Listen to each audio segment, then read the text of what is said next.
Vámonos a la pausa y regresamos. Hablaremos con Leticia Calderón Cheliú sobre lo que está ocurriendo en la gira del presidente Andrés Manuel López Obrador, su primera gira internacional a Centroamérica. ¿Cuáles son los motivos principales desde el punto de vista del análisis político que llevan al presidente a reencontrarse con gobiernos clave en un asunto que preocupa a México, a Centroamérica, pero también en los Estados Unidos, que es el asunto migratorio? ¿Qué tanto va a contribuir México con sus programas sociales a que la gente se quede en sus países y no tenga que emigrar por motivos económicos y buscar lo que del sueño americano pasa a ser una pesadilla? Sobre el tema y otras noticias, acompáñenos al volver de la pausa aquí en el 11.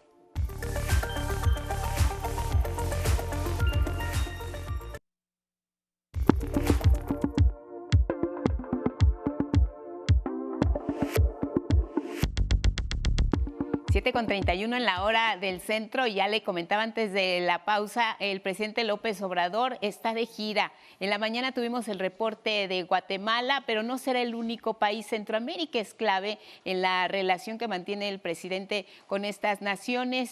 ¿Cuál es el propósito de esta gira? ¿Qué es lo que pueden ver desde el punto de vista de los analistas? Leticia Calderón Cheliú del Instituto Mora esta mañana con nosotros. Leticia, me da mucho gusto verte, saludarte y comentar como siempre los temas de la agenda internacional y sensibles para México. En esta ocasión, ¿cómo ves la gira del presidente? ¿En qué momento crees que se realiza y cómo lo viste ayer, por ejemplo, en Guatemala? Pues muy interesante. Buenos días, Lupita. Buenos Gracias días. por la invitación. Me parece que es, bueno, el cuarto viaje después de ya casi 4 años de gobierno, y eso es muy interesante con respecto a otros presidentes que han viajado en varios, digamos ya en miles de viajes. Entonces, Sí. bueno, esto estaba anunciado. Lo interesante es que los primeros viajes importantes por la relación que tenemos con Estados Unidos fueron a ese país, y ahora el presidente se dirige a Centroamérica. Bueno, algunos países de Centroamérica. Creo que se da en un momento de gran tensión, y te voy a decir, bueno, primero baja la pandemia y se entiende que la movilidad ha empezado a darse ya de una manera importante en términos migratorios, y la presión por cuestiones político-electorales en Estados Unidos empieza a arreciar. Entonces, eso explica que mucho de lo que se dice se centre en el tema de migración y se hable de que si se va a invertir para que las personas no migren, y que por supuesto es uno de los discursos que ha mantenido el presidente desde el principio. Sin embargo, el paquete que se ha desarrollado desde la CEPAL, y esto no se nos puede olvidar, es un paquete que hace suyo el gobierno mexicano, que le da dirección, pero que en realidad un grupo de expertos desde hace mucho tiempo había desarrollado para esto que tiene que ver con infraestructura, caminos, cuestiones que tienen que ver con inversión muy estratégica en algunas zonas de esos países centroamericanos. Entonces, lo que ocurre acá es que algunos de esos programas que ya están en curso, pues son gran parte del paquete, pero lo que se ve un poco en esta cosa de presentarlo, lo que digamos tiene mayor repercusión, más visibilidad e interés de parte del presidente, es el programa que tiene que ver con jóvenes construyendo el futuro, y el tema de Sembrando Vida, del que más insiste el presidente en relación a Centroamérica. Entonces, no nos quedemos con esa partecita, porque si no omitiríamos todo lo otro que está ahí, y que no solo se debe a la negociación con México, sino esto que te digo de cooperación internacional. Bueno, el presidente va a estos países, va en un acto más diplomático, va a, digamos, a afinar la relación más personalizada. Ayer el mensaje, pues la verdad, al tono del presidente, muy bien estructurado, un mensaje histórico incluso, ¿no? Con contenido social, histórico, y hablando de algo que a mí se me hizo interesante, porque en un mes es la cumbre latinoamericana en Estados Unidos, Sí. y es la cumbre de las Américas, y es que habla de que México abandonó por mucho tiempo a el sur, y que es tiempo de retomar esas relaciones. Para México son estratégicas, siempre lo han sido y siempre lo serán. Sin embargo, es cierto que el acento que se pone ahora digamos, es por lo menos en la retórica, hay que subrayarlo, muy importante. Y ahí entra el tema que me preocupa muchísimo, que tiene que ver con lo de la migración. Bueno, a ver, ojo con esto. El hecho de que se lleven a cabo estos programas no implica que la migración se va ni a Claro. detener, digamos, eso es imposible, eso no va a ocurrir, y no va a ocurrir, digamos, porque lo que tiene que cambiar es el sistema económico, y te diría yo, no solo regional, tendría que cambiar el sistema mundial, y por tanto, no va a ocurrir esto, pero es un buen diagnóstico. Es un buen diagnóstico decir que si la situación se modifica en estos países, puede haber una diferencia, por lo menos en el tipo tan doloroso de migración que hoy observamos, Lupita. Sobre todo porque estamos en un momento, como bien decías, en que Estados Unidos está redefiniendo sus esquemas de política migratoria. Al presidente Biden lo ha distraído de la atención de la agenda este asunto de la guerra en Ucrania. Entonces, ha delegado en la figura de Kamala Harris esta responsabilidad importante. Ella también ha estado en estos países centroamericanos. Se busca estrechar los lazos también al mismo tiempo con México, pero como bien señalas, la migración quizá no sea en este momento un asunto clave importante para los Estados Unidos, pero para México sigue estando el balón de este lado de la cancha.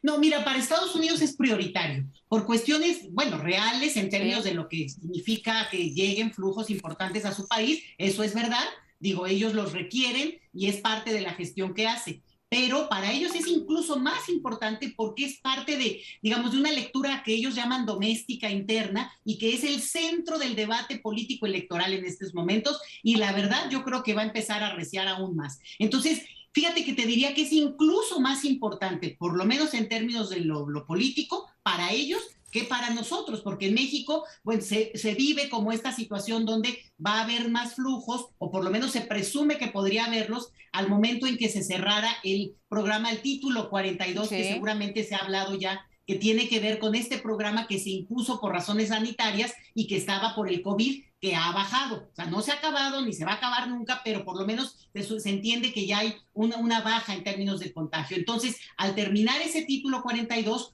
piensan, y ese es el anuncio en Estados Unidos, y de eso hablan, la verdad que de repente obsesivamente, con que eso va a empujar mucho más el flujo migratorio, que sí ha venido ya aumentando las últimas semanas, Lupita, porque hay un interés, las personas lo interpretan como que podrían eventualmente cruzar hacia Estados Unidos y desafortunadamente sabemos bien que eso está lleno de dificultades, o sea, eso no es que va a ocurrir. Pero entonces nosotros sí nos tenemos que preparar para un aumento de lo que pueda ser el flujo de personas que quieren llegar a la frontera norte y en ese sentido, pues las condiciones dignas desde nuestro país sería lo mínimo que esperaríamos. Pero la visita, que sí incluye, por supuesto, este es uno de los puntos centrales, sí puede, a mí me parece, que generar una relación en la que se lleven a cabo acuerdos más de bajo, digamos, más de bajo perfil aparentemente, pero de gran ayuda. Por ejemplo, si los países cooperan en términos de la documentación que las personas necesitan una vez que están ya en México, una vez que están a la espera para cruzar Estados Unidos porque esto ocurre y va a ocurrir, bueno, eso puede facilitar las decisiones jurídicas que se hacen en los consulados, que pueden apoyar por ejemplo, cuestiones de reunificación familiar, cuestiones de lo que identifica a las personas. Son cosas que parecen muy simples, pero este tipo de acercamientos diplomáticos que el presidente los encabeza, pero está todo el otro ejército que va detrás y que aunque no esté ahí presente, también es parte de la comitiva. Entonces, veámoslo así y que esta inversión en términos pues más simbólicos de lo que se podría dar, por cierto, que te diría yo que quien no ha puesto no solo un quinto, sino que se ha hecho un poco al lado, tú hablabas de Ucrania, pero es Estados Unidos, ¿eh? Sí. Estados Unidos comprometió una cantidad para estos programas y no ha dado un solo centavo y realmente esto te habla un poco, pues vamos a decirlo sinceramente, de la hipocresía del discurso en el que hablan de apoyar para que no haya flujos forzados de migración y sin embargo no están dispuestos a ponerle a una apuesta, porque vamos, insisto, no es inmediata, pero es por lo menos una apuesta. Sí, 4,000 millones de dólares, que era lo que les reclamaba el presidente Andrés Manuel López Obrador, que no se ha aprobado este paquete allá en el Congreso de los Estados Unidos. Ahora, ¿qué tienen que hacer a nivel doméstico estos países? El presidente va a Guatemala, va a El Salvador, estará precisamente con los mandatarios de los países clave que expulsan a migrantes. Ellos a nivel doméstico, ¿qué tienen que hacer más allá del apoyo de fuera que pueden recibir? Pues mira, cada uno de estos países en su soberanía, de la cual insistió 2 veces ayer el presidente de México, creo que es algo muy interesante ver que están intentándolo, vamos. Hay algunas situaciones donde tenemos que ser muy críticos con cuestiones como en El Salvador, sabemos muy bien que hay una crisis en términos de derechos humanos, pero por lo menos digamos, hay que empezar a ver a ese país también en su dinámica interna y sus luchas que se llevan a cabo, pues justamente en términos democráticos. Entonces, la pelea que se puede dar en ese marco, pues hay que acompañarla, hay que darle visibilidad y entender también qué está pasando. Eso creo que es muy favorable también para generar un nuevo clima hasta de inversión. No se nos olvide que las élites centroamericanas son extremadamente ricas, Lupita. No estamos hablando de países pobres, sino de poblaciones pobres. Y en esto, por ejemplo, el caso de Honduras es muy interesante porque la apuesta democrática que finalmente Estados Unidos permitió que avanzara, ojo con esto, Estados Unidos 9 años presente apoyando gobiernos pues que al final de cuentas había apoyado llegar ahí con un golpe. Entonces, el hecho de que haya una transición política, de una apuesta incluso ideológica diferente en ese país, Xiomara Castro con 100 días, 100 años, 100 días en el poder, bueno, pues vamos, es la decisión de los hondureños que además votaron de manera bastante aplastante en términos de la decisión de ese voto. Entonces, permitirles que hagan la apuesta política que quieren y un tema que creo que es central y por lo menos es lo que el presidente también ayer mismo lo mencionaba. Bueno, pues obviamente atacar la corrupción, porque sabemos muy bien que un gran flujo de los recursos que sí producen nuestros países, que sí generan nuestras naciones, se va en unas cuantas manos. Y la desigualdad sí es una consecuencia de no solo de la corrupción, sino de lo que hacemos nosotros con nuestras propias entidades en nuestros países. Entonces, me parece que eso es muy interesante, pero no quiero dejar de mencionar el caso de Cuba, Lupita, porque de estos países pues obviamente podemos hablar muchísimo y digo, no me puedo extender tanto, pero el caso de Cuba va a ser muy interesante porque en medio está el tema del bloqueo, ante lo cual ha insistido no solo el presidente de México, sino millones de personas en el mundo, que es un tema de crueldad extrema después de tantos años. Y sin embargo, pues hay una crítica también muy fuerte a lo que ocurre en ese país en muchos temas, en muchos campos. Simplemente te diría uno, a diferencia de El Salvador, Honduras, que hay libertad para emigrar, o sea, la gente se puede ir, no necesariamente puede entrar a Estados Unidos, pero puede salir en la libertad que da ese derecho humano. En Cuba la gente no puede salir.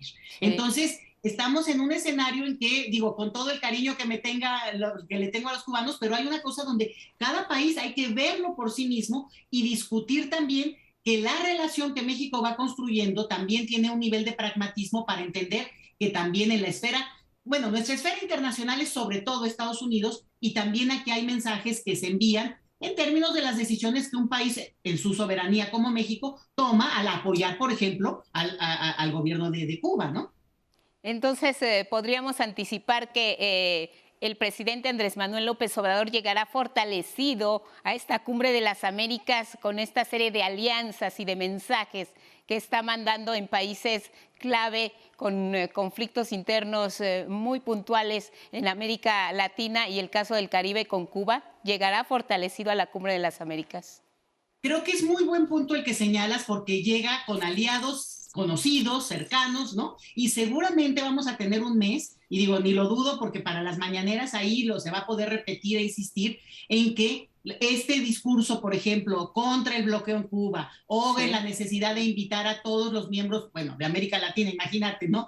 O sea, a una cumbre de las Américas, pues va a tener contraparte y va a tener ese apoyo y esa simpatía seguramente. Claro. Ahora, lo que sí tenemos que ver es que nuestra relación complicada, asimétrica y con la que tenemos la negociación más fuerte y aún más con lo que tú presentabas antes, que es lo que a veces no vemos, pero que son decisiones muy fuertes de la derecha estadounidense. No se nos olvide que hoy el gobernante de Texas pretende avanzar en su carrera política a costa, como lo hizo Trump, de los migrantes y desafortunadamente de México. Entonces, el discurso desde ese país también se puede hacer violento, no por la parte de los demócratas, porque ahora no los tienen un perfil mucho más elegante, pero la realidad es que es la disputa político-electoral en ese país, a nosotros sí nos tiene como rehenes porque utilizan, ¿no? Utilizan esto para avanzar políticamente. Pues seguiremos muy de cerca esta huella internacional del presidente López Obrador y ya tendremos oportunidad de platicarlo como siempre. Leticia, te agradezco mucho, te mando un fuerte abrazo, saludos y estamos en contacto permanente. Al contrario, gracias por la invitación y buenos días a todos.